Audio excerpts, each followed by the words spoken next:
Hello everyone, thank you for coming. It is now 4 o'clock, just after 4, so I'm sure you guys are very excited for another panel discussion. I hope to keep this a bit light. I would like to open up the discussion to the audience at about 30 minutes through. So very quickly, I am Novak, I'm a reporter here in Budapest. Pardavi Márta is co-chair of the Hungarian Helsinki Committee. Mindaugas Lapinskas is a campaign consultant, strategist, and commentator. The gentleman over there is Ambassador András Simonyi. He is a non-resident senior fellow at the Atlantic Council, and Anna Ackermann, who is an energy policy expert and founding member of Ukraine's Center for Environmental Initiatives. So we'll be speaking for 30 minutes. In the meantime, if you have any questions whatsoever, jot them down. When we open it up to discussion, we'd like to hear your input. So is democracy even supposed to be sexy? Mindaugas and I were talking here, speaking before this panel started, and I was saying that, what's sexy to him might not necessarily be sexy to me. So my first question to all of you here is democracy even supposed to be sexy?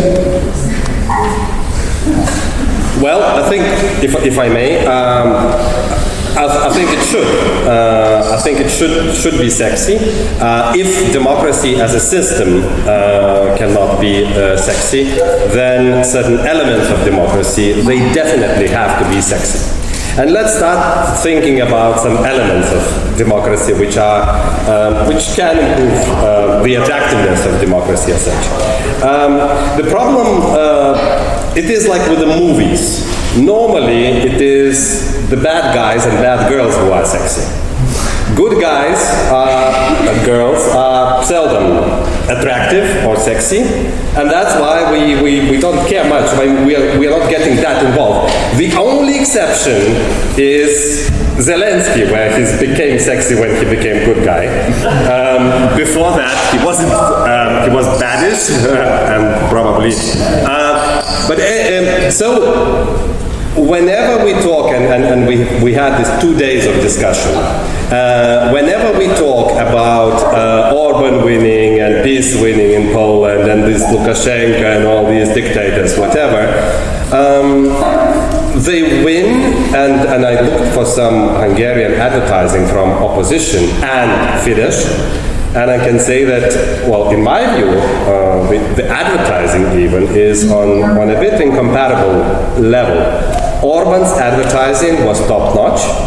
He had pictures, he had fonts, he had the right message, and opposition was a bit like we had in this 2 days conference, talking a lot about technical stuff, but not much about the essence and the feelings.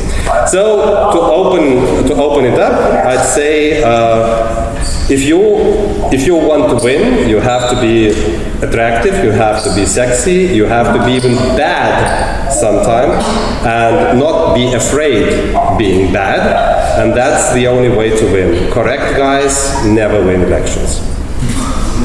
Wow. Anna, Márta?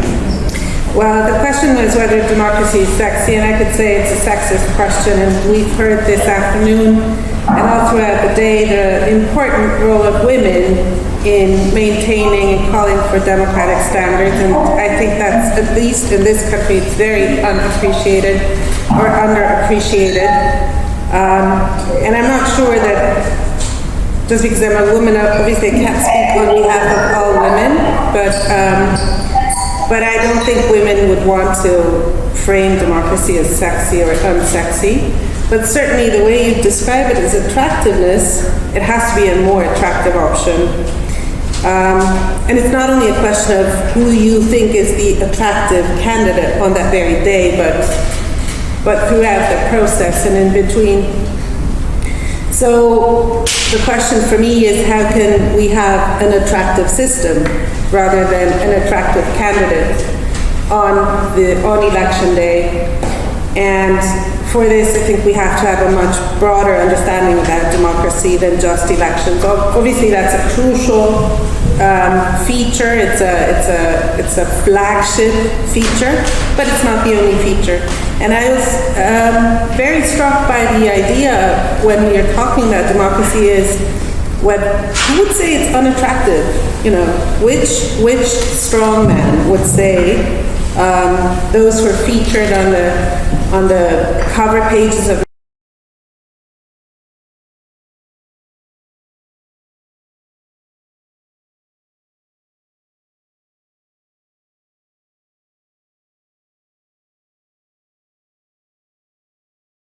their system might be, actually say that they are for democracy. So it's hard to say that it has no appeal anymore when everybody wants to portray their own system as a democracy, although very often it doesn't measure up to those standards.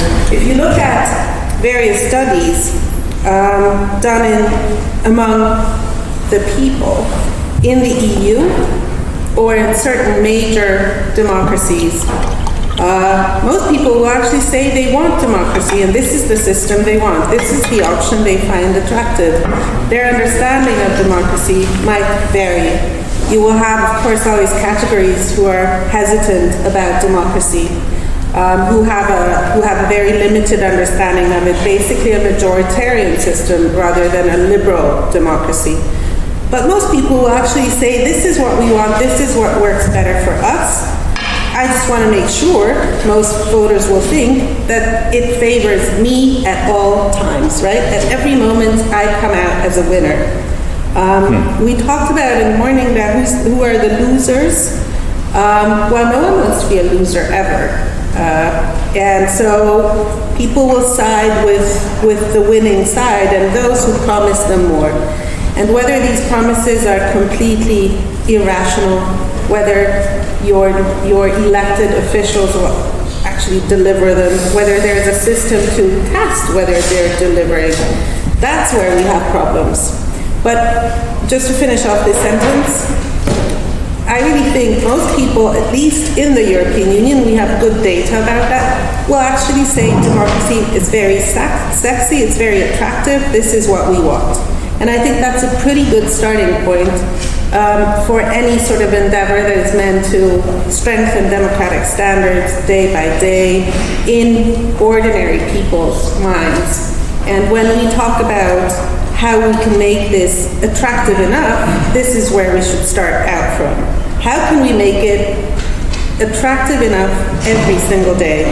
And that's basically a question that leads us to much broader questions than just purely election standards, but those are of course essential. Anna?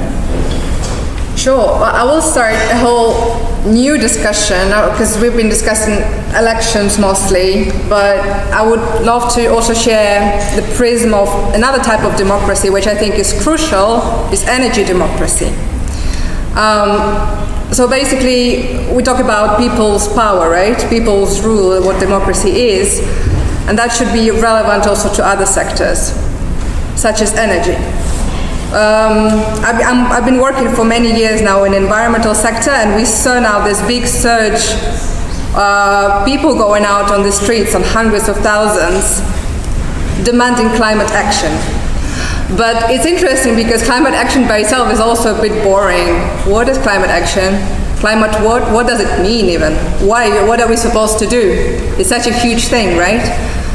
It's a whole another story how we actually are there where we are at the moment with a huge crisis, a climate crisis happening. But the idea is that how do we solve climate change? And this is something that Olga Ivazovsky in the very beginning today, she was mentioning that we have, as NGOs, for example, or also as governments in this way, propose very precise things what are we supposed to do. So to solve climate change, and especially in countries like Ukraine or Hungary, there are a few things you can do. You can move toward clean energy. You can insulate buildings, make them more energy efficient. And actually everybody wins from that, because that means people would pay, less and so on, and you would reduce the dependence on the fossil fuels. But then if you just go out on the streets and demand climate action and say, let's go ahead with clean energy and so on, so that anybody could build huge I don't know, wind parks and huge solar panels and earn on that, other businesses, but it's about people's power in the end. You know what is sexy, to me at least? This is something that Elon Musk is trying to do. He tries to make everybody, for everyone, accessible electric cars and also solar panels and so on, that every single person, family, everybody, I mean, I'm not promoting Elon Musk here, I mean, he's not the only one, but in any case, everyone could actually produce own energy where you are. Because producing fossil fuels, it's impossible actually to do it in a democratic way. Have you ever heard about that? Fossil fuels in a democratic way, how does it? Because it costs so much. Because it is either the state has to be responsible or huge businesses have to be responsible, you know, and you get stuck in it. So energy democracy is also the part of what we've been discussing. And there are attractive ways of actually making climate action also work through, you know, these discussions. And also one last thing, what it also means for human lives. In Ukraine, when Russia attacked, they bombed nuclear power plants. Luckily nothing happened, but they occupied Europe's largest nuclear power plant, owned by the state. Thermal power plants cut out electricity, water, everything. And we have lots of stories from people and communities who have small solar installation, and they were able to survive thanks to that. To, you know, charge their phones to connect to their families, and to be able to cook and so on, thanks to this small local production of energy. So it actually it's more resilient, it's better, and I think it's very attractive, this kind of solutions. Hopefully we'll go ahead with that. András, is democracy sexy?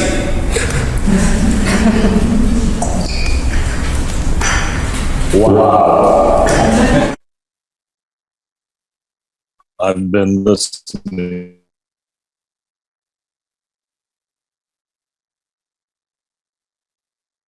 So we'll wait here for András to his connection to pick up a bit.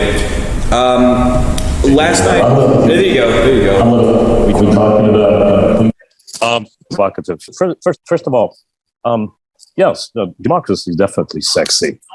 I just spent a couple of days in Denmark. Wow! Now, if I and I know that country very well, and I came away thinking, how am I going to explain to the audience what a colorful, what an exciting, what an ambitious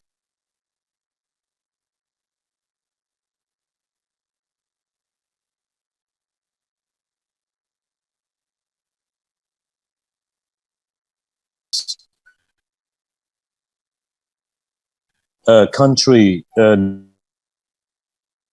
Denmark is, and there is no country that is more democratic than that.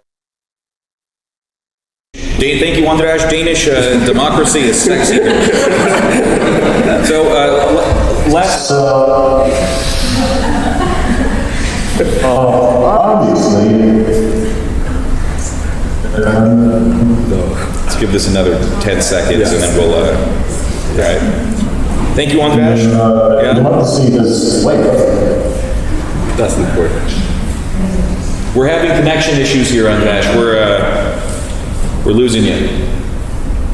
All right. Hands up. Is it okay if we move on? I don't want to be disrespectful. Wait.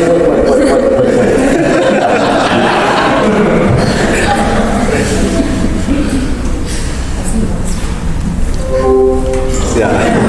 Okay.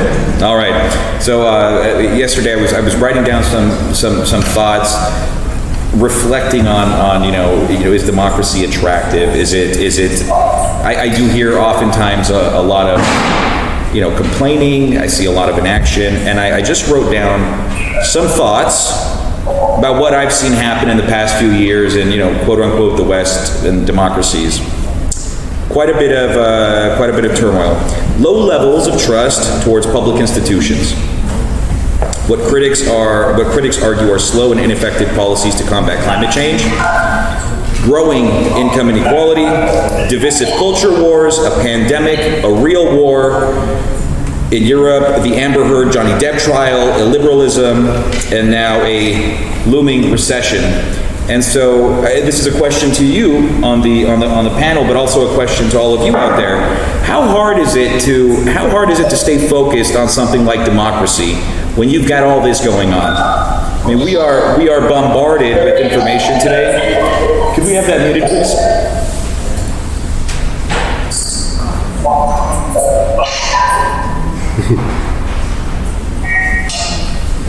Yeah, so we are bombarded with information today, all kinds of issues. It seems the cleavages in society are only widening. It's harder for us to talk to our neighbors. People don't even agree on facts anymore.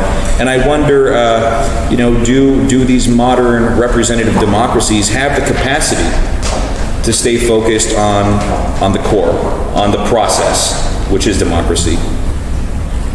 Well, it wasn't only you who was thinking about the topic yesterday. I was also thinking about that. So that's sexy.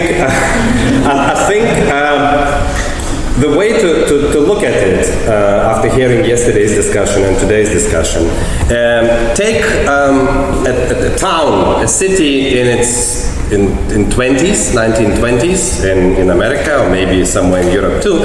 You have a bustling city center where people come and where they communicate, where they go shopping, and where they basically gather together. And then shopping malls arrive, which are built somewhere in suburbs, where people go there to some private properties with some private rules, because it's the mall owner who owns what can you bring a dog or not, and what can you do in there.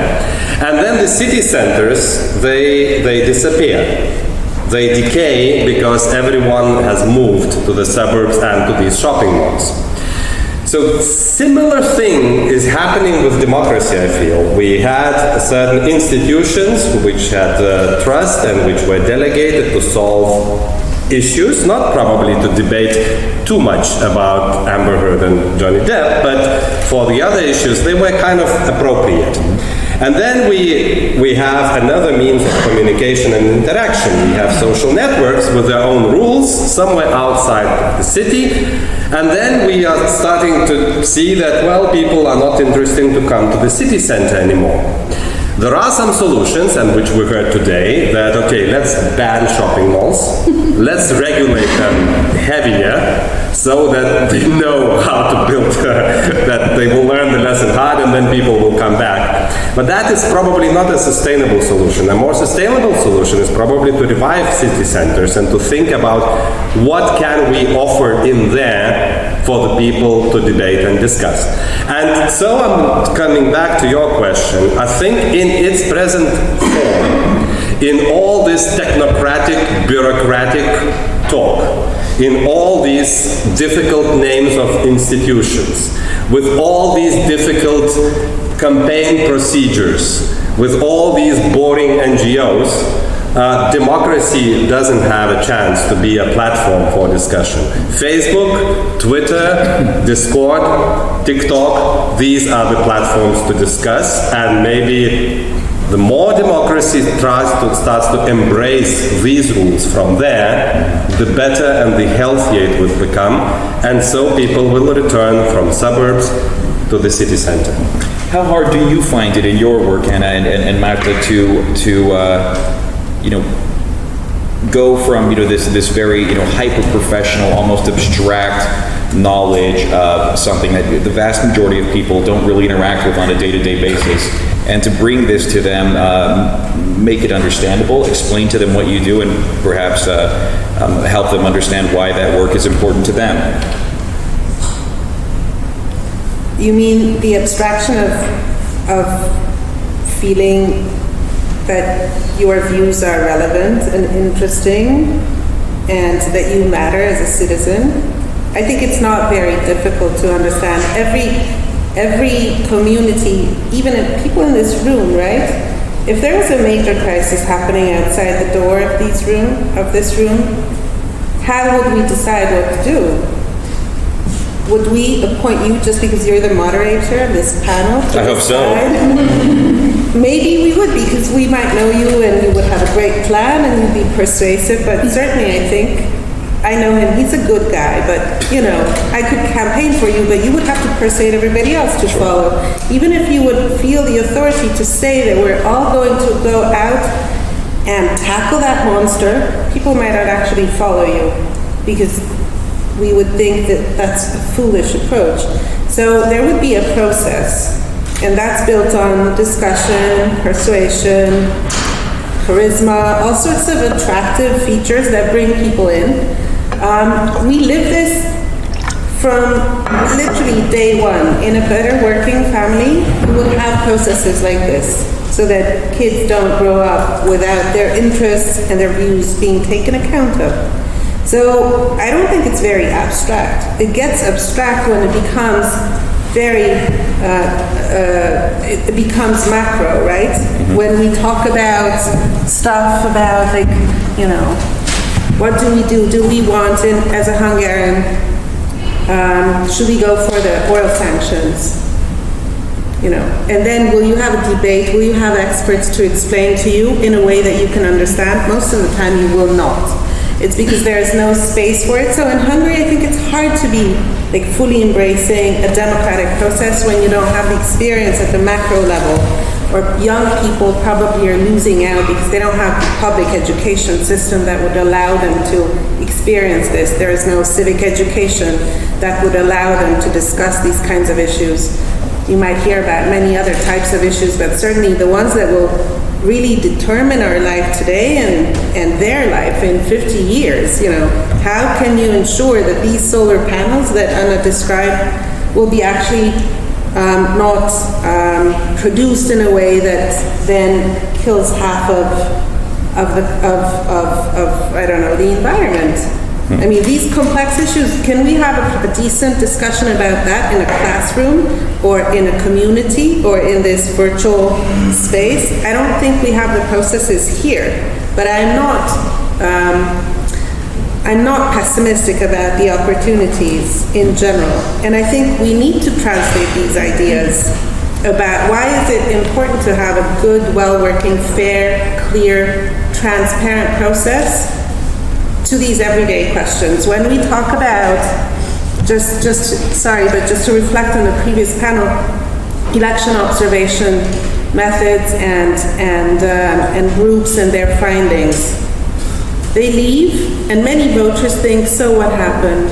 Is anything going to change? Odir came, saw, and then left, and we're here with whatever we have.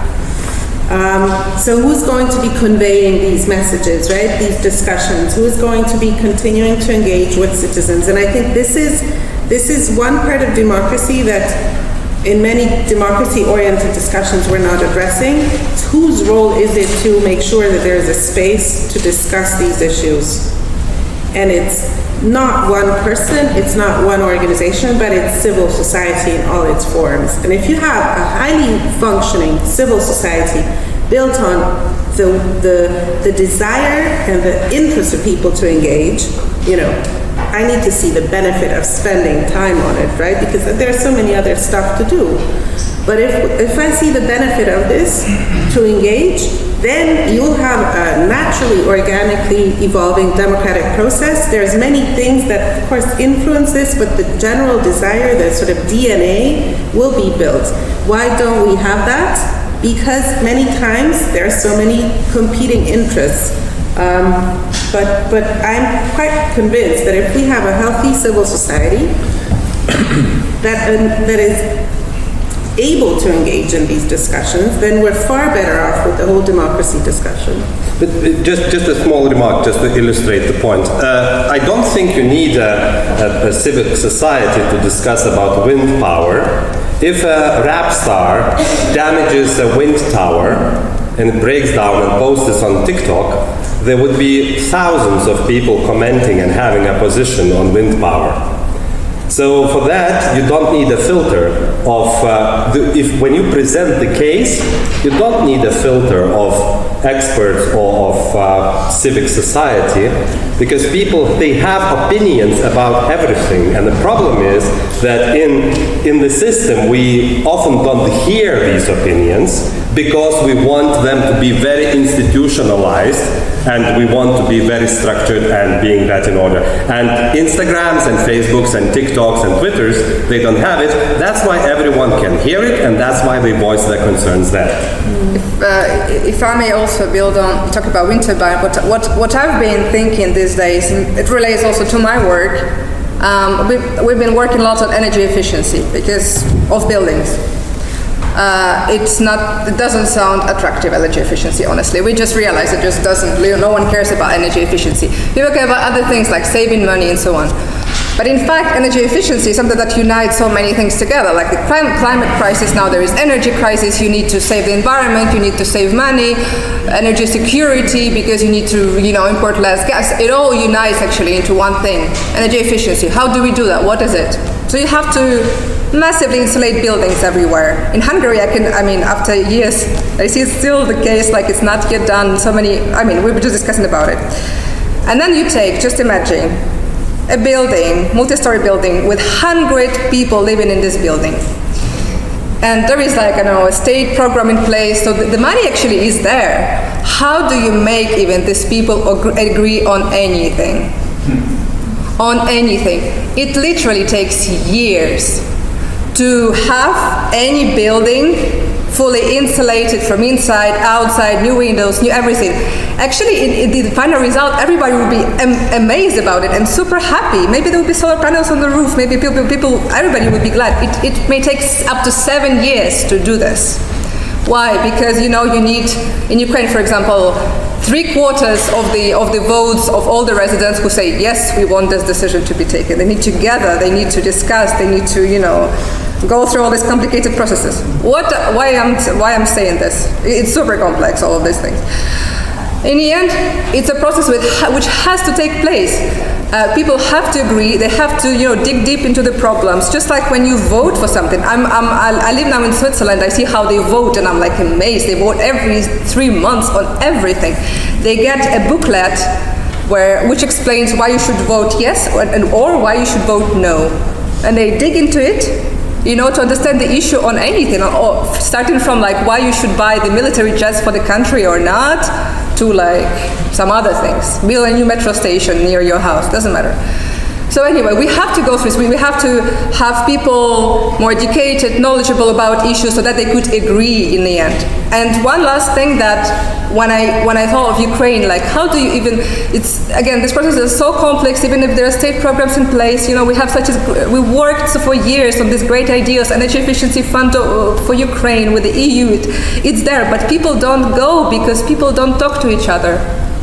Neighbors don't trust each other, they don't talk, they don't know each other.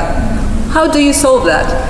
And I think everything, even democracy, it starts with actually people start discussing with each other. Just like neighbors, not families, but neighbors. How do you do that? Again, in some countries, it's just one of the ideas that I had. They have Neighbors' Day. Twice per year, you get together with your neighbors, you bring wine, croissant, and you bring them sausages. You bring them into your home? No, you don't bring your home. In the yard of the building, where you live together, and you just discuss. You don't need to solve any problems. You discuss maybe who is the president, why he's, a bad guy, or it doesn't matter. You discuss anything. People meet, and it starts from that. So how do we make this work? Well, this is you raise an interesting point, and I see a bit of conflict here between what the two of you have been saying, because one of the trends we've seen emerge with the advent of social media is that people have completely lost touch with how to speak with civility and respect to each other. And it is, to me, it is a phenomenon that shocks me, quite honestly. You brought up these homeowner association meetings, which is a micro example of democracy in action. They are awful. I hate going to them. They are terrible. But you go because you make decisions about your own life, your own property, your own money, and so on. But is there a way in today's day and age to somehow bridge that gap where all of us? Of course. I mean, that's what I advise candidates to do. If you have a house, a building in your constituency, the one that doesn't have neighbors chat on Viber or Telegram, establish it. And go and knock on doors and say, hey, I'm here to invite you to our neighbors chat. And then you are the administrator of the neighbors chat. So if you are a good guy, then you will say, I helped you. If you are a bad guy, you basically say the same. But so it is a way. It's only that I don't think it's worth about whining of the yesteryear. Mm-hmm. Just today, I was reading. There's a Silicon Valley investor, Peter Thiel, who's attacking gerontocracy in finance, which is like Warren Buffett and all these guys. And I somehow thought, I mean, aren't we talking about some gerontocracy in democracy? We still think about everything about the past, about how nice the world was before shopping malls, how nice the world was when people were gathering together, when basically your daughter would marry someone from the next village. So these were the days, but they are gone. I mean, now chat on Viber is just as good as cakes. Of course, cakes would be better, but chat there is good. And then the voting, and then the election, and then all these systems, they are not okay with that. It's not. We're sitting here in this room, right? It's a physical conference. Not only us, the guy was here as well. It was postponed twice because it was COVID. We enjoy being among each other. That's the beauty of human beings. We like the coffee breaks. We stay longer in the coffee break because we enjoy chatting. So don't tell me that people will, by default, substitute personal physical interaction in a building where you see the guy next door anyway every single day by having, it's a good addition, but it's certainly not a substitution.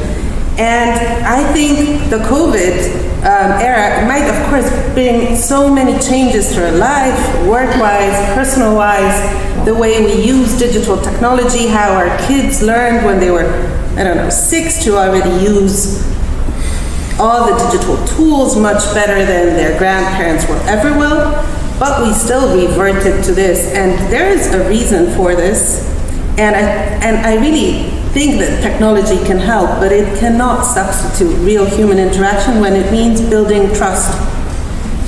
Really, one coffee break here will, I bet you, lead to so many interactions. If you go on a Zoom webinar, will you really take the time to write to people afterwards?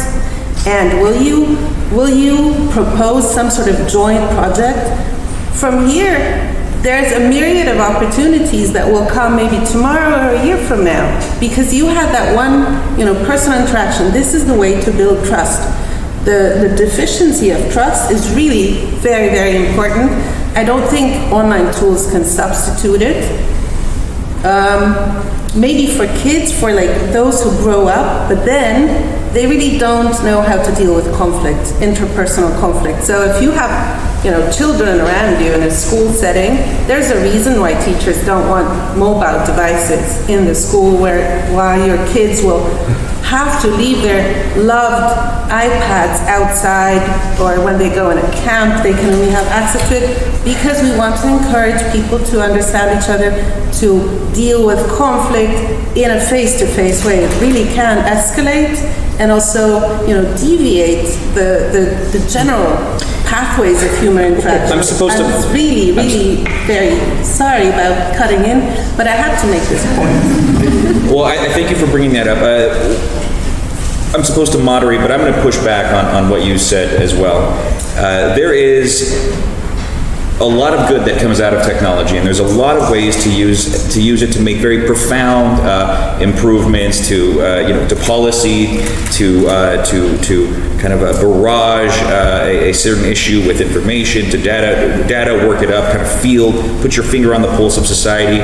At the same time, the anonymity of it and just the breadth and scope and size of it is such that when it becomes weaponized, it is something you can't stop. Like to me, it's almost. I get this feeling. We have this gun debate in the United States. This is a very serious issue in a democracy. Should people be able to buy guns and just walk around with guns, assault rifles?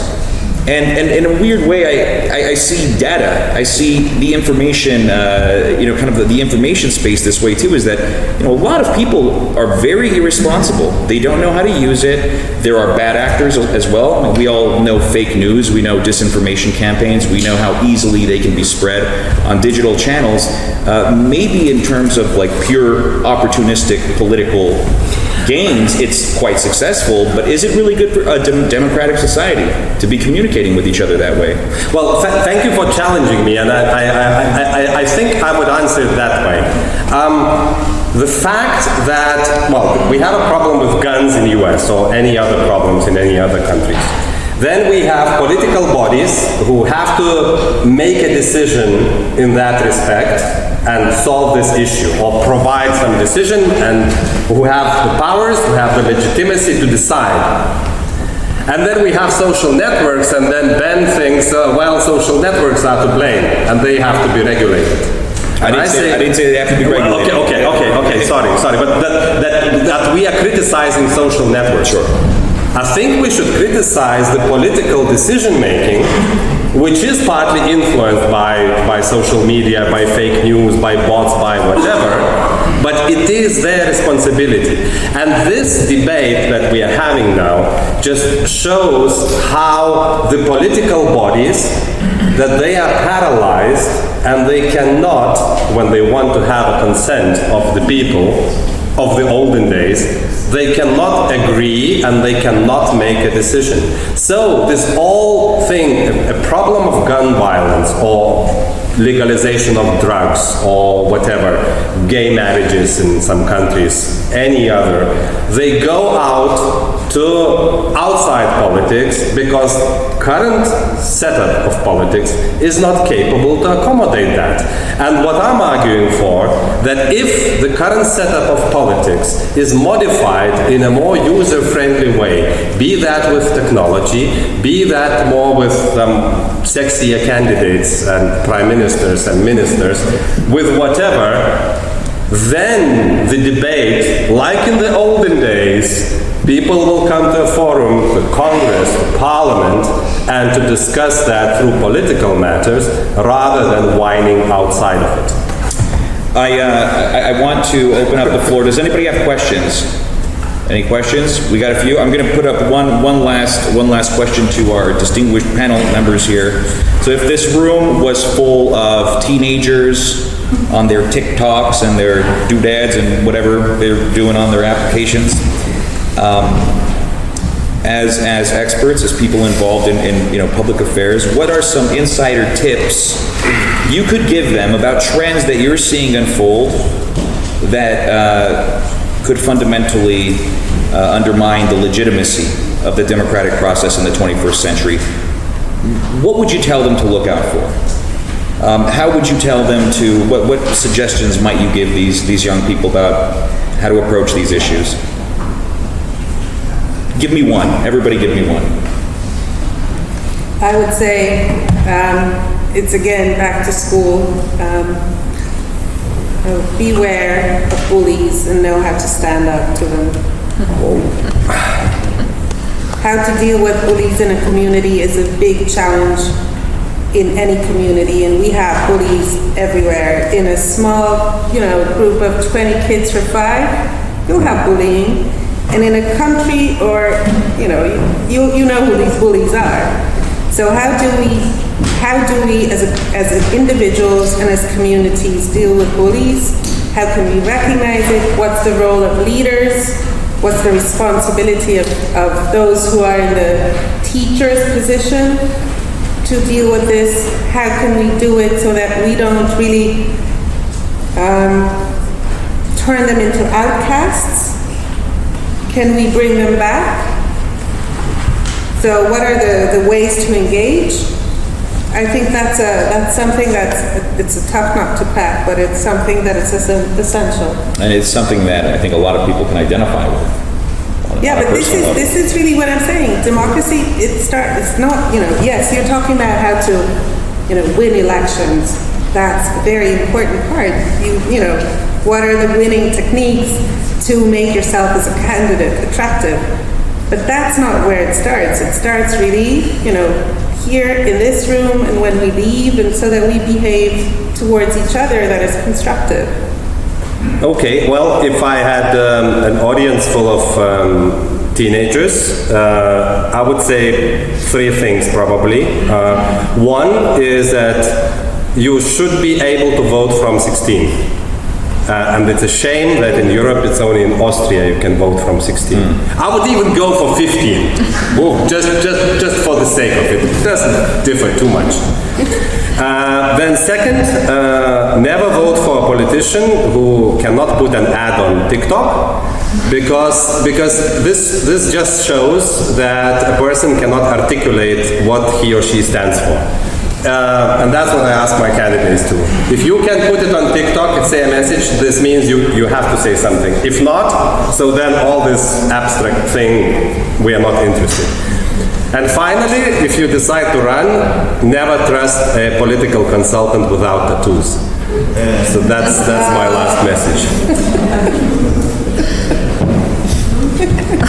And I would, I want to reflect on what Krzysztof was mentioning regarding hope as something that is important. So, and when I see young people now, actually some commit suicide because they think that there is a lack of climate action and they're in despair, and it makes me feel very, I don't know, uneasy to say the least.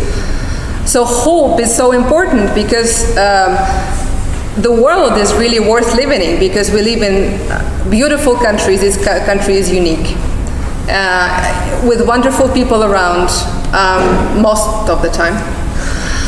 And it's worth fighting for the future because I mean, you are the future. And that although the previous generations, unfortunately, they did very badly in many ways, but still built also many good things. And definitely, it's just unfortunate that the young generation will have to deal with so many crises. I know it makes me sad, but at the same time, hope is important. When you go around and see how nature that we actually still save till today is so beautiful. From Africa to Arctic to everywhere. It's worth fighting for, and democracy is the only way around. Because unfortunately, autocracies kill the nature. They kill people also, like now what's happening in Ukraine. The war is financed by fossil fuels, quite directly. Democracy is the only way around. So be active, and everything's going to be good. Thank you. Any questions from the audience then? Ma'am, you had your hand up first. Thank you very much. May I answer your question very quickly? Before I ask you, I have a question. For teenagers on social media, I think we need to think about how they debate with their opponents. I think social media with polarization and echo chambers and all that killed our ability to engage with our opponents in a civilized manner. And we only throw arguments at each other, but we are unable to come to any kind of agreement or even consensus on facts, or what the facts are. So I think this is probably a fundamental skill that the social media is somehow killing for the future generations. And even for my generation, for sure, but this is something I would want to say. But my question is, I would argue that democracy suddenly becomes very, very sexy when it's abruptly taken away from you.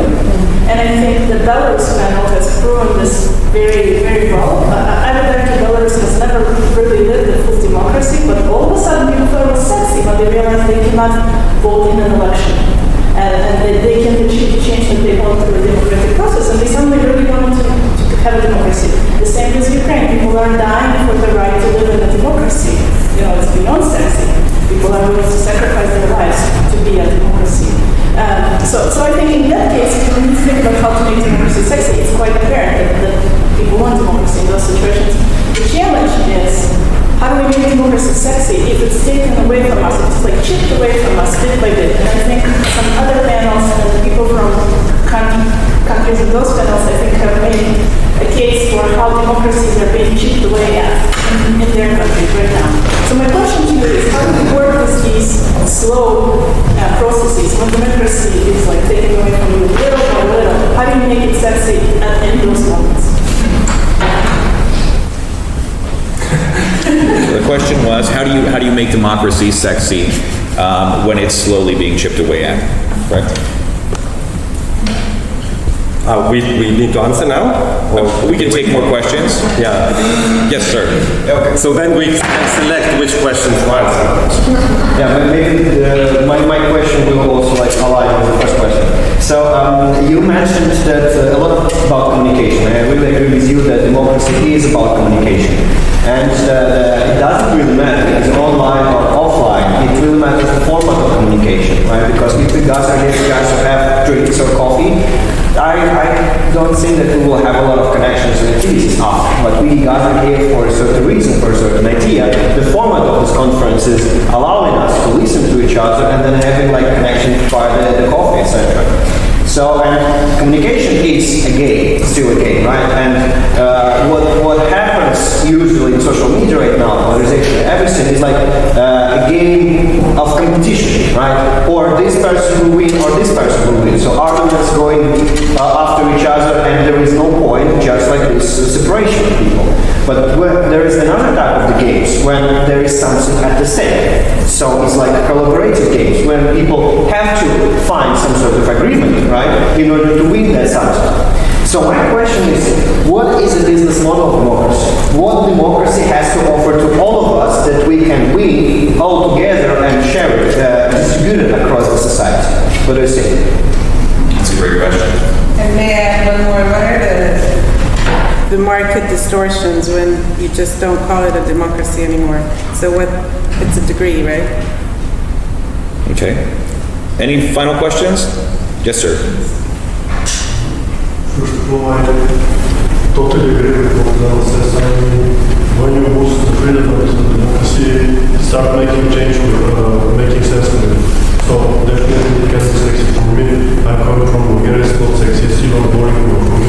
More titles can be sexy or 70 long. But for example, 100 years ago or more, when the societies of Eastern Europe were fighting for freedom from the ex-empires, the democracy was sexy because of all these monuments and pictures where they have the notion of freedom and our land depicted by disseminated forms, so it's another fact. But the idea that democracy now don't need to be sexy, it just need to be involving, and in order to be involved, it's something you have to have the need to be involved. So my question is, do you think that a very simple reason for that, let's say the average citizen of Eastern Central Europe, excluding Ukraine, Belarus and Russia for certain reasons, you know? Do you think that the people in our society now rich enough in order to be interested in democracy? I mean, if this technocratic tools our society is being improved. For example, you know, most people now in Eastern Central Europe can travel for holiday in Greece, Croatia, Turkey, for example, so they have with a lot of cars, I mean, more or less, they have freedom to move what they want with their private car. So this is enough for them not to be interested in democracy. And in this respect, in this morning, someone mentioned that in Hungary in the past years before the COVID-19, the economy was growing constantly. And is that the reason why people here are quite okay with Fidesz, for example? And the question is, let's imagine that in 4 years or 3 years, people in our society became really poor due to wars, different crises, I don't know what can happen. Do you think that we will become more interested in democracy and the tools? It gives the opposite, they will be more willing to get, to accept, let's call it this fascism and the spirit of this fascist-like regime to give in crisis. So is the question just broadly about the region then? So will people be more interested in developing the tools and being engaged, or will they allow themselves to... The question is, are people in our society now rich enough in order not to be interested? And this is what they've missed for a very long time. And the second question is that it's a duration of the first one. The second is, what will happen in 5 years if people in our societies became poor? They will be more interested in democracy and fight for their rights, or the opposite, they will agree on this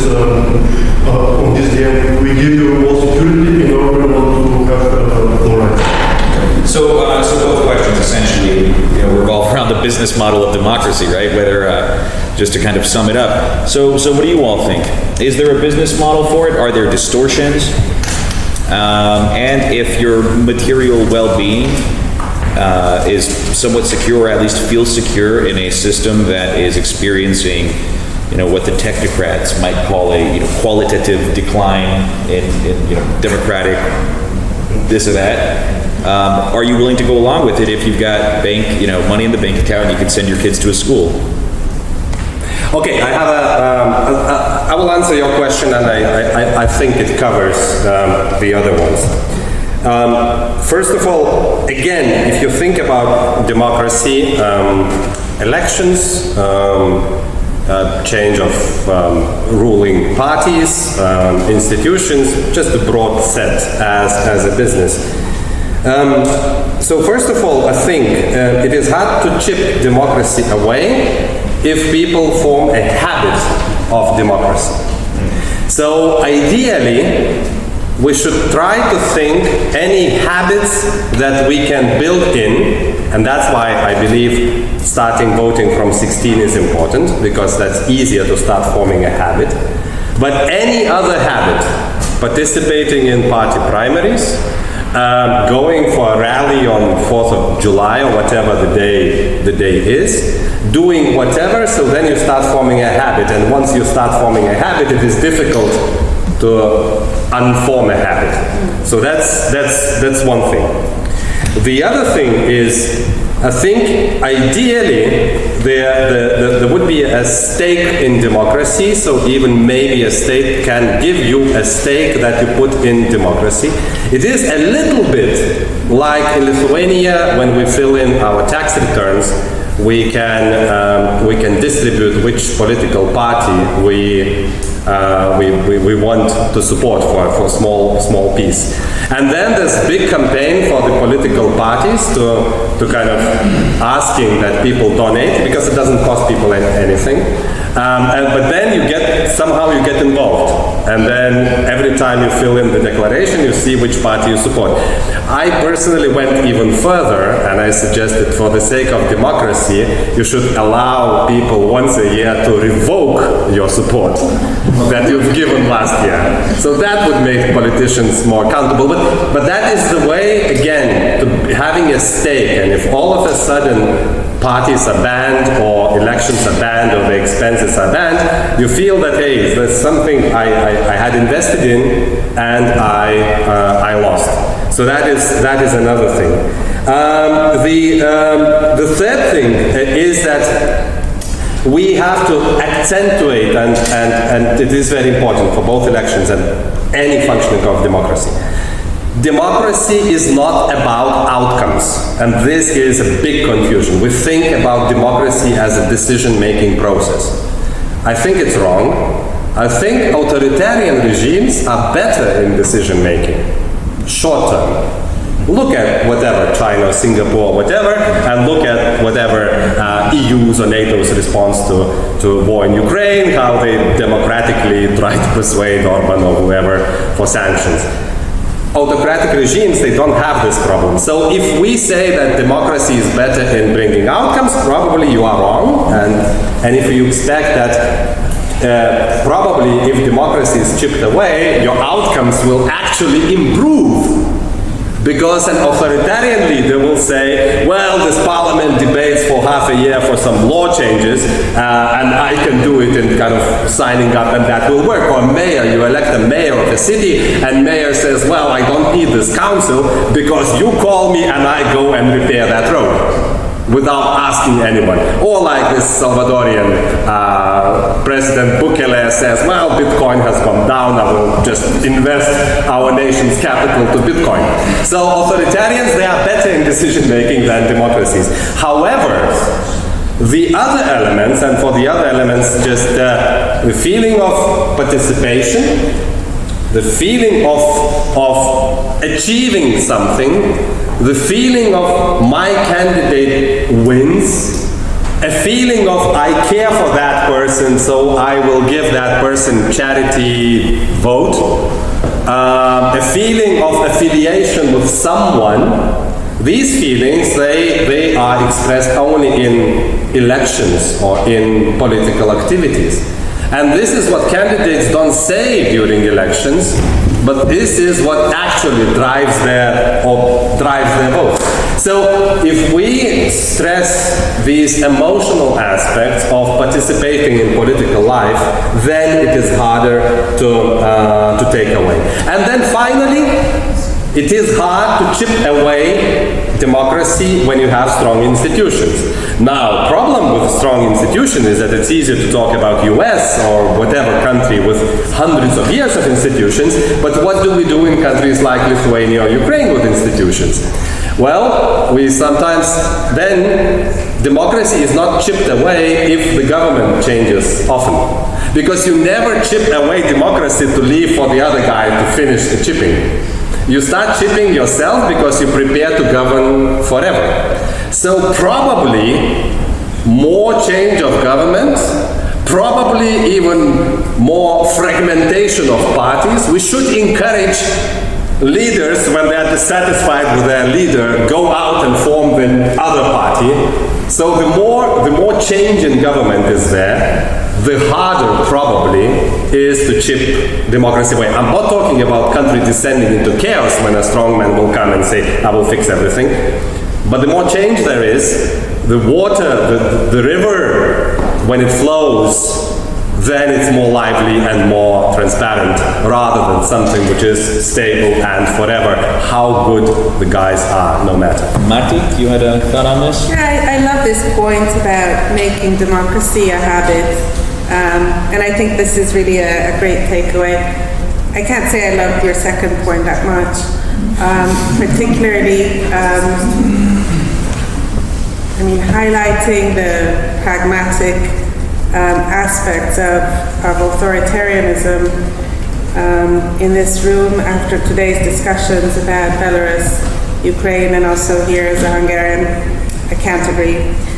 But I like your third point again. So it is good to have a provocative panel discussant. What I think is really important in this, though, is yes, you can chip away democracy, and people who are losing will always feel it. So it's not necessarily from one day to the next, and you don't need a sea change, but you do know it. You know it because there'll be people who'll be pointed out as enemies. Authoritarians, they're strong. They want to point out those who are threats to their strength and those who are weak because they're bullies. And so that's why there'll be always people who are losing. The democratic process, if it's in an ideal world, will not really allow people to fall through those cracks.